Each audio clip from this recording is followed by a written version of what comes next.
Violence, attouchement. 13 plaintes, dont 11 concernant l'établissement SFX d'Ustaritz, déposées ce jeudi. Gilles Parent, porte-parole du groupe d'anciens élèves de Saint-François-Xavier d'Ustaritz victimes de violences, va déposer un premier corpus de plaintes ce jeudi au tribunal de Bayonne. Il sera au tribunal de Bayonne ce jeudi à 10h. Gilles Parent, 63 ans, porte-parole du collectif des anciens élèves de l'établissement privé catholique Saint-François-Xavier, SFX, d'Ustaritz, au Pays Basque, va déposer auprès du procureur 13 plaintes d'anciens élèves, dont 11 concernant cet établissement catholique. Une autre concerne une école catholique située à Domezin, près de Saint-Palais, et la dernière, déposée par Gilles Parent, porte sur des faits de violence commis au sein de l'école primaire publique Jaurès, à Anglet. 3 des plaintes concernant SFX portent sur des faits d'attouchement sexuel et 8 pour des faits de violence, sur une période courant de 1960 à 2005. En dehors de ce corpus de plaintes, une autre sera déposée le 15 avril, à titre individuel, par un ancien élève scolarisé à Ustaritz qui a aussi connu Betaram par la suite, Cyril Gann. Il y dénonce des faits de viol, commis par d'autres élèves alors qu'il avait 9 ans. D'anciens élèves qui décrivent une violence gratuite. Les plaintes déposées ce jeudi seront donc les toutes premières concernant SFX.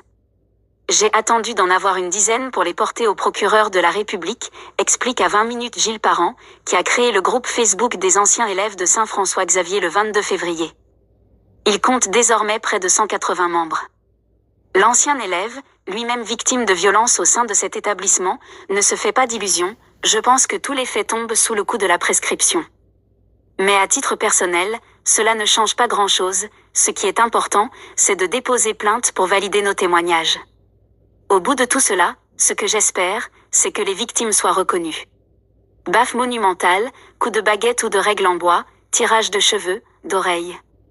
Ces anciens élèves décrivent une violence gratuite, de la part de surveillants et d'enseignants, quasi quotidienne. C'était le mode de fonctionnement de cet établissement, nous dit l'entre eux. Il y a également le cas des violences sexuelles, notamment des attouchements qui auraient été commis par des enseignants. Après Ustaritz, quand je suis entré à Betaram, je savais dans quoi je mettais les pieds.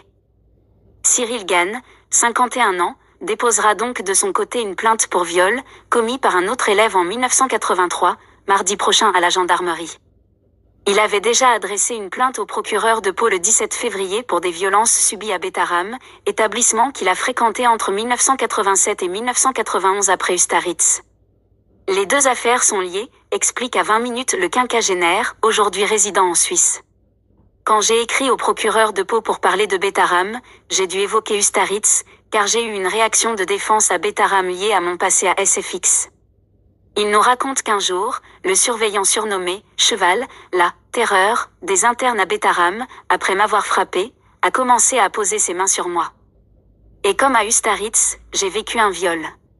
Cette fois-ci je me suis défendue et je l'ai repoussé. Ce viol, selon son récit, a été commis alors qu'il venait tout juste d'entrer à Saint-François-Xavier. J'ai été coincée dans la cour par des élèves et j'ai été violée, en public. Et après je me suis retrouvée étiquetée et harcelée, j'ai été traitée de « PD », je condamne ce terme, pendant toute l'année. De ces 2 années à SFX, il se souvient d'un « fonctionnement violent au niveau physique et psychologique » de la part des adultes comme des élèves, qui m'ont aussi racketté. Un jour, un surveillant, pour me mettre une gifle, a tourné sa chevalière à l'intérieur, et je suis rentrée à la maison avec la trace sur la tempe gauche. Par conséquent, quand je suis entrée à Betaram, je savais dans quoi je mettais les pieds, poursuit-il, même si je me suis rendu compte que l'on pouvait faire pire qu'à Ustaritz. Car Betaram, c'était un autre niveau. Cyril Gann, qui a aussi connu des violences intrafamiliales, raconte ainsi comment il a été construit, en subissant une montée progressive de la violence, au cours de sa scolarité. Des violences commises également dans une école publique. La montée de la violence, Gilles Parent l'a connue lui aussi. Car, avant de subir les violences d'Ustaritz, il a vécu celles de l'école publique Jaurès d'Anglet. C'est pourquoi il a décidé de porter plainte aussi concernant les faits qu'il y a subis, et qu'il a monté un second groupe Facebook, victimes de violences dans les écoles publiques. Parce que je commence à recevoir des témoignages sur des faits de violence commis aussi dans le public, indique-t-il. À Jaurès, nous étions terrorisés, raconte-t-il. Il y avait 2 instituteurs, dont un pour le CM1 qui avait peint le bas des fenêtres de la classe en blanc. C'était pour éviter que l'on voie ce qu'il se passait dans sa classe, car il usait de manière très violente à l'encontre de gamins de 9 ans. Il nous cassait des règles en bois sur la tête, ce qui nous laissait des bosses avec parfois du sang. Il passait entre les tables en se frottant les mains et tout d'un coup, il en frappait un, pour rien, pour le plaisir. Mais son plus grand plaisir était de nous faire monter sur un escabeau pour écrire tout en haut d'un tableau mobile, puis il mettait un grand coup dedans ce qui nous projetait violemment à terre. Et ça le faisait rire. L'autre instituteur, qui était aussi le directeur de l'établissement, nous frappait avec une espèce de baguette souple, devant toute la classe, qui riait, ou nous pinçait à l'intérieur des cuisses en tournant quand on faisait des fautes d'orthographe, ce qui nous laissait des bleus, ajoute Gilles Parent. On ne se remet pas de tout cela. Tous ces actes de violence et d'humiliation répétés ont évidemment laissé des traces après la scolarité. Je suis surpris de voir autant d'adultes, âgés aujourd'hui de 50, 60 ans, encore touchés par ces violences physiques qu'ils ont subies au sein de Saint-François-Xavier, pointe Gilles Parent. Pour ma part, encore maintenant, j'ai du mal à supporter le regard des autres. On ne se remet pas de tout cela, dit de son côté Cyril Gann.